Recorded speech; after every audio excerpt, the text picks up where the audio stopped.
The alarms on Kethis station had been screaming for 6 minutes before I understood we were not going to survive the night. My name is Elthir Voss. I am a diplomat by training and a coward by nature, and on that night, I stood on the observation deck of a dying station and watched the void fill with shapes that should not exist. The Vornai swarm had broken through our final defense line at Thren, and now their ships were pouring into open space like smoke through a cracked window, spreading, multiplying, coming closer with every second I stood frozen. Commander Orun grabbed my arm and pulled me away from the viewport. His hands were shaking, and Orun never shook.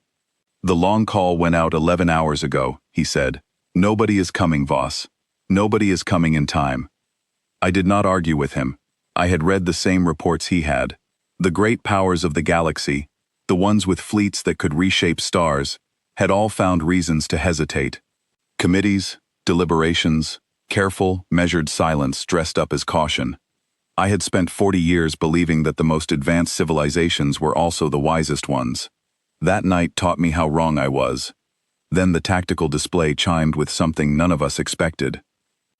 A response, not a message, a location, and a ship count, and an arrival time that made no sense at all. "That cannot be right," said Orun, staring at the numbers. "Nothing can cross that distance so fast." I leaned over the display and read the designation myself. A species called humans from a world called Earth. A species so minor in our records that most of my colleagues had never heard the name. Our own files described them in a single flat sentence. Technologically young, environmentally hostile world of origin, minimal prior contact. And beneath that sentence, in smaller text, a single line that I would think about for the rest of my life. Response time to the long call, 11 hours. Fastest recorded response in the history of the distress network. Everyone else was still debating. The humans were already in transit. I did not sleep that night. None of us did.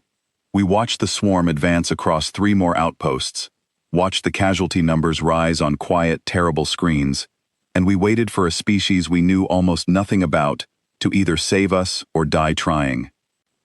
They arrived 9 hours later, and the moment their ships came out of transit above Thren, I understood that everything I thought I knew about strength was built on a foundation of sand. Their vessels were nothing like ours. Compact ships are grown and grafted with careful precision, smooth and symmetrical, built by minds that have never had to rush. The human ships looked like they had been built twice, torn apart, and welded back together by people who refused to stop and admire their own work. Hull plates did not match. Engine housings looked bolted on as afterthoughts, and yet every single one of those ships was already moving, already accelerating, already turning toward the largest concentration of enemy vessels before their commanders had even finished broadcasting an arrival signal. "They are flying directly at the main cluster," Orun said, disbelief thick in his voice. "That is a 94% loss projection. Our simulations say they cannot survive that approach." I watched the display with him, waiting for the numbers to prove themselves right. They did not. The human ships broke formation in a way that had no pattern I could predict, which meant the swarm could not predict it either. Where our fleets moved in slow, careful, mathematically perfect lines, the humans moved like something alive, shifting, doubling back, closing gaps and opening new ones before the enemy could adjust. I had spent my whole career studying strategy, built on logic and probability. What I watched that night was something else entirely. It was instinct, sharpened into a weapon. A voice crackled across our comm channel, calm and steady despite everything happening around it.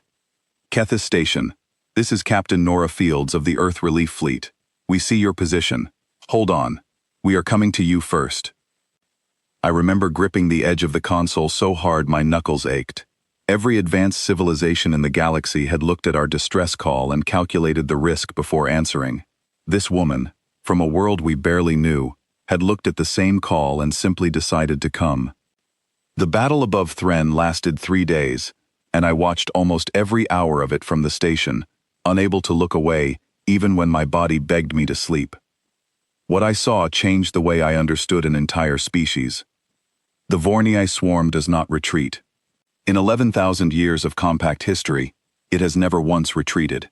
It absorbs losses, the way a river absorbs stones, barely slowing, always moving forward, patient, beyond anything we could comprehend. Our doctrine was built entirely around outlasting it, not defeating it. We held lines. We evacuated worlds. We survived by giving ground, slowly, carefully, forever. The humans did not give ground. I watched their ships take damage that should have ended them and keep flying. I watched pilots eject from burning hulls and somehow reach the safety of a nearby vessel before the wreckage even finished falling apart. I watched Captain Fields personally lead a formation directly into the heart of the swarm's forward line, not because a computer told her the odds favored it, but because she had decided, in the space of a single breath, that it was the only option worth taking. On the second day, a young pilot named Oliver Hart flew his damaged fighter between an incoming swarm vessel and a compact evacuation transport carrying nearly 400 civilians. His engine had already failed, his weapons were already spent. He had nothing left to fight with, and he stayed there anyway, using the last of his ship's momentum to block the enemy's path, just long enough for the transport to escape into transit. He survived. I do not know how. When his crew finally reached him, he was drifting, alone, out of power, and the first thing he asked was whether the transport had made it out safely. Not whether he had, whether they had. I asked Orun, later, if this was normal for humans, if this was simply how their military operated. He did not answer. He was watching the display too closely to speak. By the third day, something had shifted in the battle that none of our analysts could fully explain. The swarm, which had never once slowed its advance in recorded history, began to hesitate. Ships that should have pressed forward instead pulled back to regroup. Formations that had never broken began to fracture under pressure they had clearly never expected to face. I watched a compact tactical officer named Ellie Marsh, who had transferred to our station only weeks earlier from a research post, stare at the pattern with wide eyes. "They are adapting faster than the swarm can respond," she said quietly. "I have never seen anything adapt that quickly. Not our fleets, not the swarm, nothing." I asked her what she meant. "The humans are learning in real time," she said. "Every engagement teaches them something, and they apply it within minutes, sometimes seconds. It is like watching evolution happen in front of us, except it is happening in the middle of a battle, instead of across 1,000 generations." I did not understand the full weight of her words until later, when I finally had the chance to speak with one of the humans myself.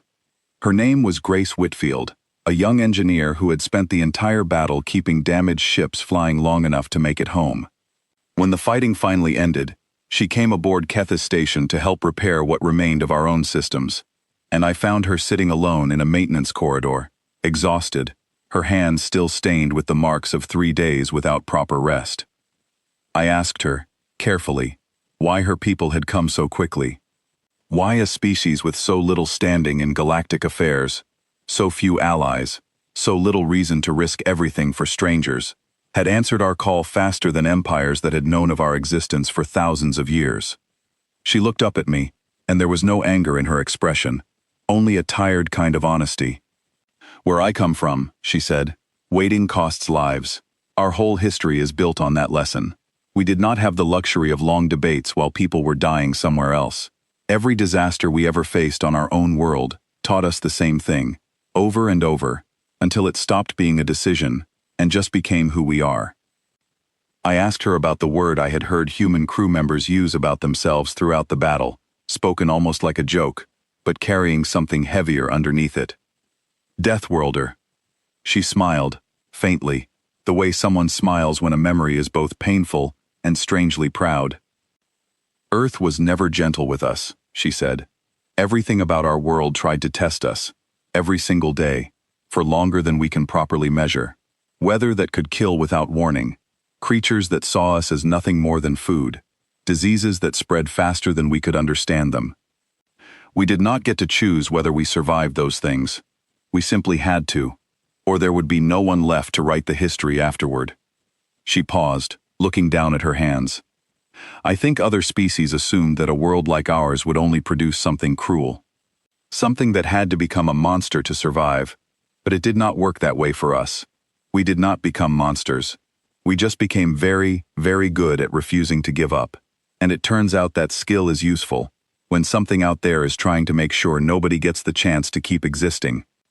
I thought about Oliver Hart, drifting powerless in space, asking only if the people he had protected were safe. I thought about Captain Fields, leading her fleet directly into an enemy that had never once retreated, and somehow making it retreat anyway. I thought about the 11 hours it had taken humanity to answer a call for help from a species they barely knew, while civilizations far older and far more powerful had chosen instead to deliberate, to calculate, to wait. The swarm withdrew from Thren on the evening of the third day. It has never withdrawn from anywhere in recorded history.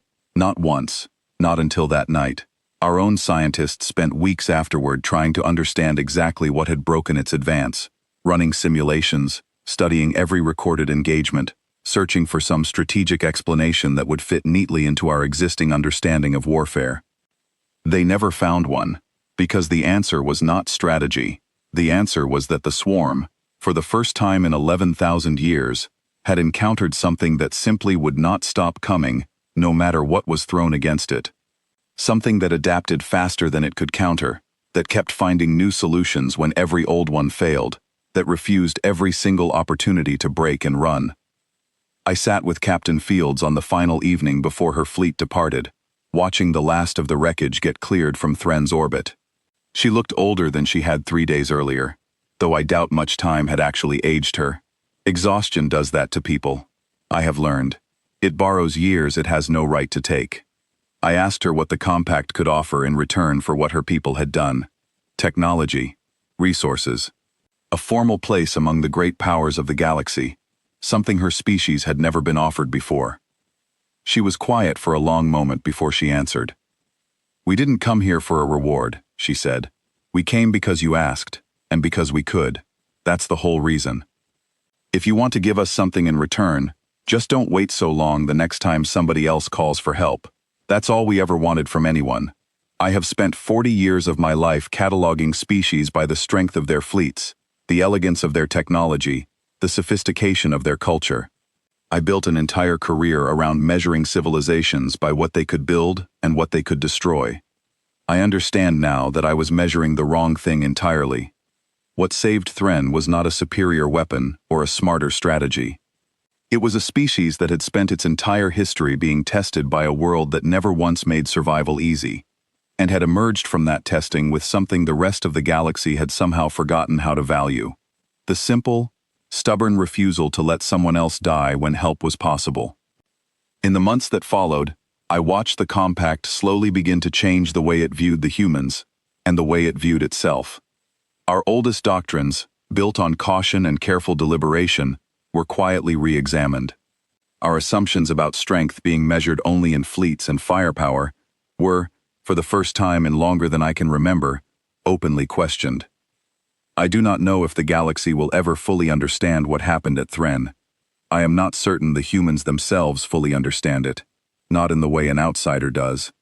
To them, I suspect, it was simply another difficult day, another test their world had prepared them for, long before any of us ever knew their name. But I understand it now, as clearly as I have ever understood anything. We did not survive that night because we were strong enough to survive it ourselves. We survived because a species we had never properly acknowledged, from a world we had dismissed as minor and unremarkable, heard a call for help and did not hesitate for even a moment to answer it. I think about Grace Whitfield's words often, more than I expected to when she first spoke them. Every disaster taught them the same lesson, over and over, until it stopped being a decision and simply became who they are. I wonder, sometimes, what kind of galaxy we might have built if the rest of us had learned that same lesson a little sooner. I do not have an answer to that question. I am not sure anyone does. What I do know is this: when the long call went out across the stars, and every advanced and ancient civilization in the galaxy found a careful, measured reason to wait, one small and overlooked species from a world called Earth looked at the same call and simply said, yes. 11 hours. That is how long it took them to decide that strangers mattered enough to risk everything for. I have carried that number with me every day since, a quiet, constant reminder of everything I once believed about strength, and everything I was wrong about. Thren survived because of it. I survived because of it. And somewhere out among the stars, humanity is still out there, still answering, still refusing to wait, still proving that the smallest, youngest, most overlooked species in the galaxy can be the one strangers are most grateful to see arrive. I do not know what the next call for help will bring, or where it will come from, or what kind of danger will finally test the limits of even the Deathworlders. But I know this much with total certainty now. When that call goes out, I will not be watching the great and ancient powers of the galaxy for an answer. I will be watching the small, quiet corner of space where Earth sits, waiting to see how quickly its people decide, once again, that someone else's survival is worth risking everything they have. 11 hours, last time. I suspect, if it ever happens again, they will try to make it faster.